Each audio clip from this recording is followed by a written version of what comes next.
welcome to my channel. I wanted to make this video just as a bit of a general one to go through my African cichlid setup that I've got and just show you the full setup and everything that's actually in it for anyone who's interested in setting up a fish tank that's similar to this, so you kind of know the bits and bobs and everything that makes the whole fish tank. Today we actually reached 1,000 subscribers, which is an amazing milestone for this channel.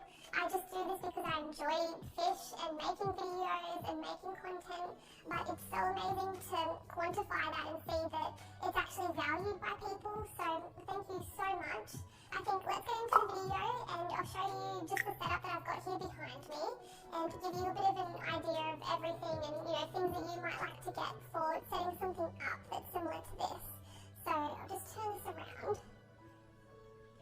The tank I've got here is a Waterbox Clear Pro 7225, and I got the cabinet and the tank combination from Waterbox.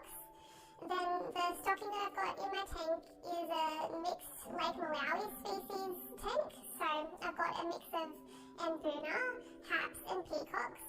The ambuna are the rock-dwelling cichlids, so these ones with the kind of rounder faces.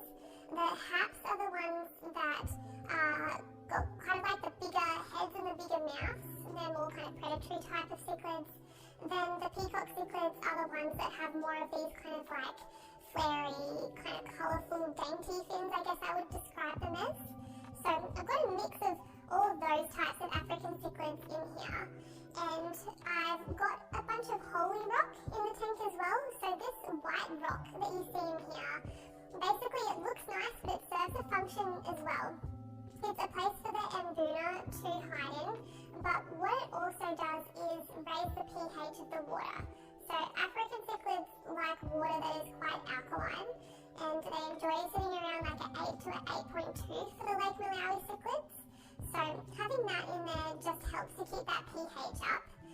When I do a water change, I've got a video on that which I'll link in this video if you're interested in seeing how I do that. I also add this Lake Malawi buffer to the water too, because the tap water pH is quite a bit lower, and adding the buffer just helps to make sure that there's not going to be a huge pH swing that happens. I also thought I'd just add, in addition to the African cichlids in here, I've got 3 bristlenose catfish too.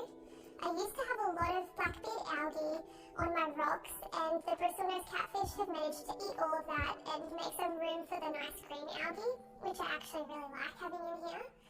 So that's been really helpful. In terms of lighting, I've got 3 freshwater AI prime lights on here.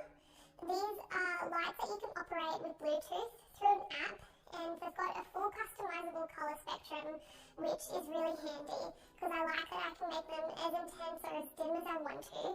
And then they've also got a function where they can slowly turn on and mimic a sunrise in the morning and a sunset in the night. In terms of intensity, I've got a mix. I've got it between about 16% to 30% for the different types of colours.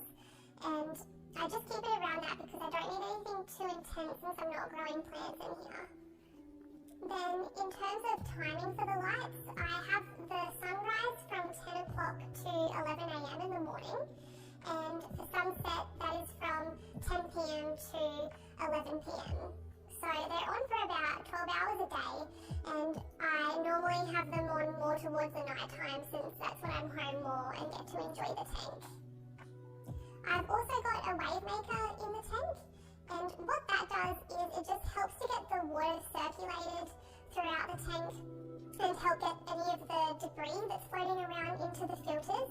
But it also helps to kind of break up the water a little bit and give a current, which I think helps the fish stay a little bit more stimulated and gives them something else to focus on other than each other, which I find can diffuse aggression. The other cool thing about having a wave maker is that it helps to oxygenate the water by actually breaking the surface a little bit, so it helps for the oxygen to diffuse with the water basically, because fish do need to have oxygen in the water in order to be able to breathe, and you want to make sure you've got some surface agitation and water movement on top of your tank to make sure that their water is oxygenated. In terms of filtration, I have on this tank 2 canister filters. So the canister filters work so that they suck in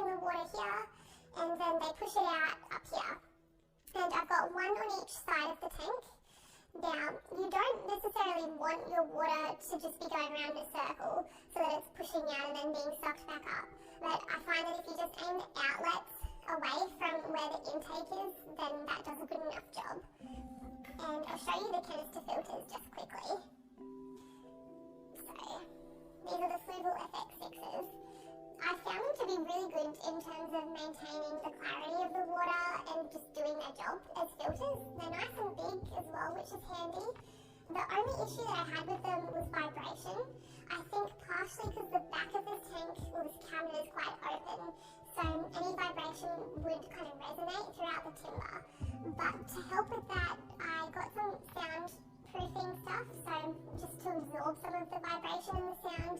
And I found too that making sure that the pipes that connect to the intake and the outlet are as short as possible also helps to minimise any vibration.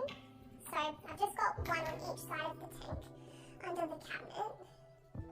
And then in terms of heating the water, I keep the water at about 26 degrees, and I've got a heater just on either side of the tank. I believe these are 1500 watt heaters. Sorry, no, they're 300 watt heaters. I don't know where I got 1500 from. 300 watt heaters.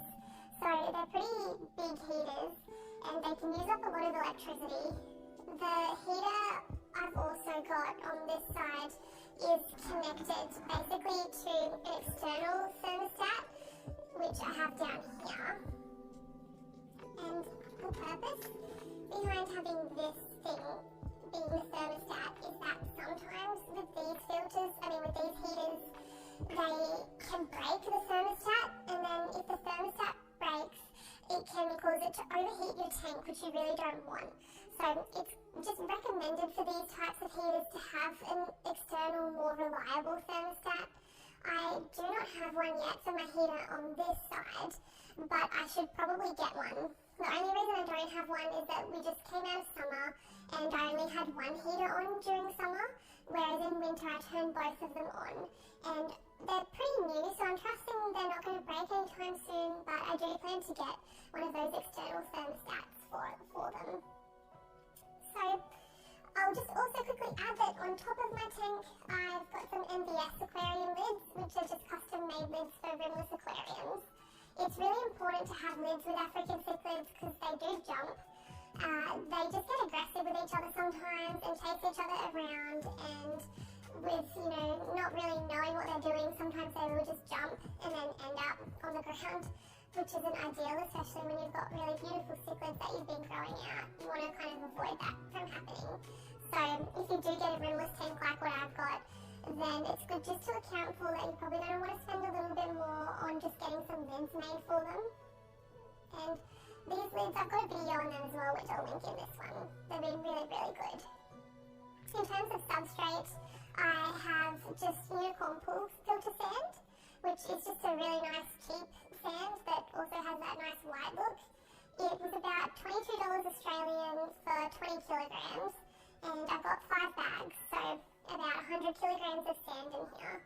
I mainly wanted to have a deep sand bed because I've got the Texas Holy Rock, which is this stuff, which is really super heavy, and I just wanted something for it to be able to sit on. But I also wanted the African cichlids to have the opportunity to be able to dig around and stuff in the substrate, since they really like doing that. And so I just thought I'd go for the cheaper substrate since I wanted so much.